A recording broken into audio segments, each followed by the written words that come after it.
parce qu'elle est jolie, ou alors Kana parce qu'elle sait tout faire. Eh bien moi je trouve qu'il y a un perso beaucoup plus intéressant.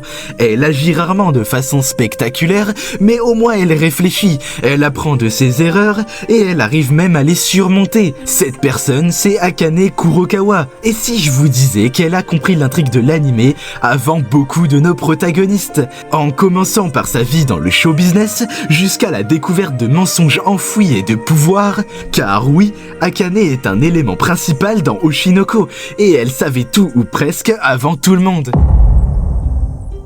On découvre Akane pour la première fois dans la télé-réalité. Ici commence l'amour déterminé. Akane nous montre que c'est une actrice plutôt calme et discrète, mais surtout qu'elle est travailleuse et professionnelle. Elle prend cette émission tellement à cœur qu'elle note dans un carnet toutes les choses qui feraient d'elle une meilleure actrice. Aqua le dit clairement, elle est gentille et assidue. Cependant, elle dit aussi qu'elle est mal à l'aise devant les caméras. Et malgré tous les efforts d'Akane pour être la plus parfaite possible, cela ne fonctionne pas, car un peu plus tard, elle entend une discussion entre le producteur et son manager. Akane comprend vite une chose, qui va la détruire. Elle ne brille pas aux yeux des spectateurs, à tel point qu'il la compare au décor de l'émission, comparée à Yuki qui, elle, est adorée. Pour remédier à ça, Akane va essayer de se rendre plus visible, mais à quel prix ?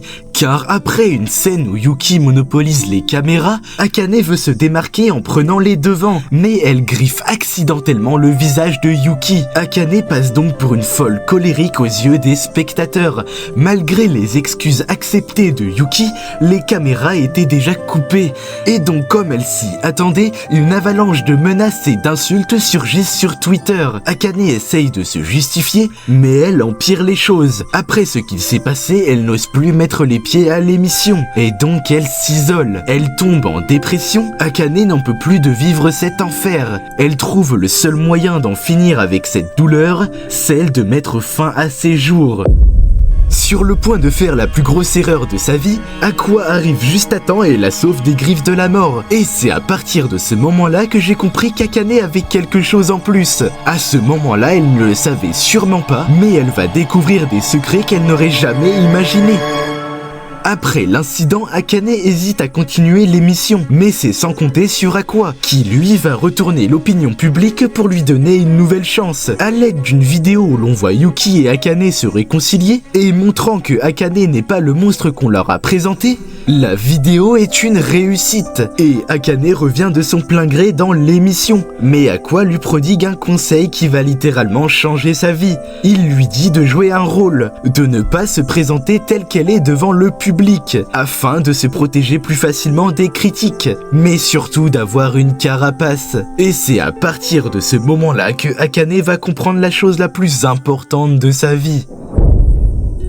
Pour se créer une image, Akane ne choisit pas un rôle au hasard. Elle choisit l'idole la plus aimée du Japon, Ai Hoshino. Et à partir de là, elle fait toutes les recherches possibles et inimaginables pour la connaître par cœur. Akane retrace sa vie, de sa naissance jusqu'à sa mort, afin qu'elle ne l'imite pas, mais qu'elle devienne Ai Hoshino. Elle comprend ses mensonges, ses émotions, ses relations cachées. Akane comprend que plaire au public, c'est mentir, mais surtout, c'est de cacher ses faiblesses.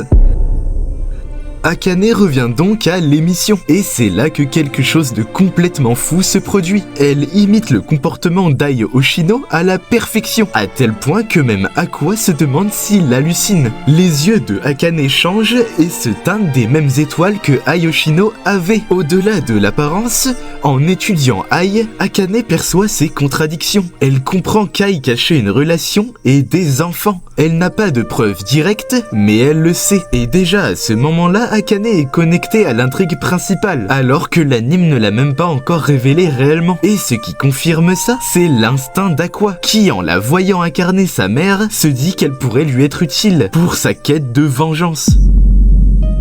Plus tard dans la série, Akane a été sélectionnée pour jouer dans une pièce de théâtre, Tokyo Blade. Akane obtient le rôle de Sayahime, mais elle trouve que l'adaptation ne reflète pas du tout le personnage originel, car quand Akane incarne quelqu'un, elle l'incarne le plus fidèlement possible. Mais heureusement, cela va s'arranger car la mangaka arrive et veut changer tout le script. Akane est rassurée car son pouvoir d'incarner les personnages ne fonctionne que si Sayahime est la plus fidèle possible au manga, car sinon, pour Akane, ça serait mentir au personnage, et donc se mentir à elle-même.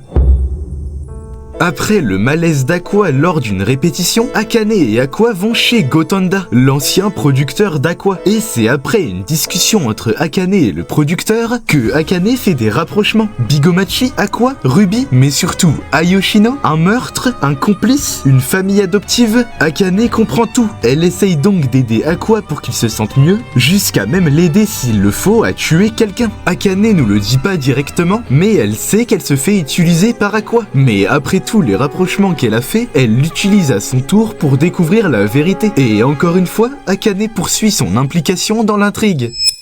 Plus tard dans l'anime, après un monologue sur le passé de Akane et de Kana, où l'on nous explique que Kana a dû se soumettre aux adultes afin d'être sûre d'avoir des rôles, mais en contrepartie qu'elle laisse derrière elle son talent de briller. Pour l'aider, Akane décide d'incarner Ai. Elle capte toute la lumière du public afin de forcer Kana à réagir et à se libérer de ses chaînes. Akane se présente encore une fois comme celle qui a su voir qu'il y avait un problème, et a pu le réparer grâce à son talent.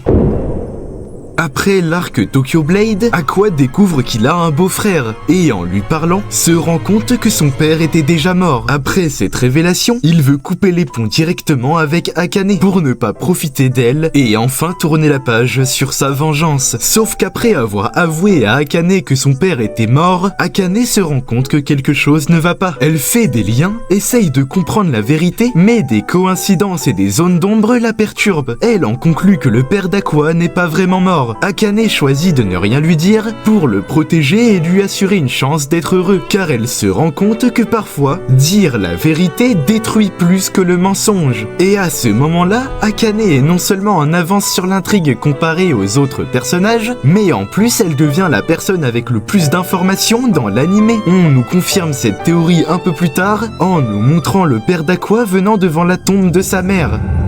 Un peu plus tard dans la série, Aqua revient là où il habitait dans sa vie précédente, afin de trouver son ancien corps, et d'en terminer avec sa quête de vengeance. Lors d'une discussion entre Akane et Aqua, Akane fait référence à Ai Oshino, sur le fait qu'elle s'est fait tuer à cause d'une histoire d'amour. Akane fait cette référence en regardant Kana, qui si elle suit la même voie chez les Bigomachi, pourrait lui arriver la même chose si elle ne fait pas attention. Dans cette scène, Akane nous prévient d'un potentiel danger que Kana pourrait rencontrer.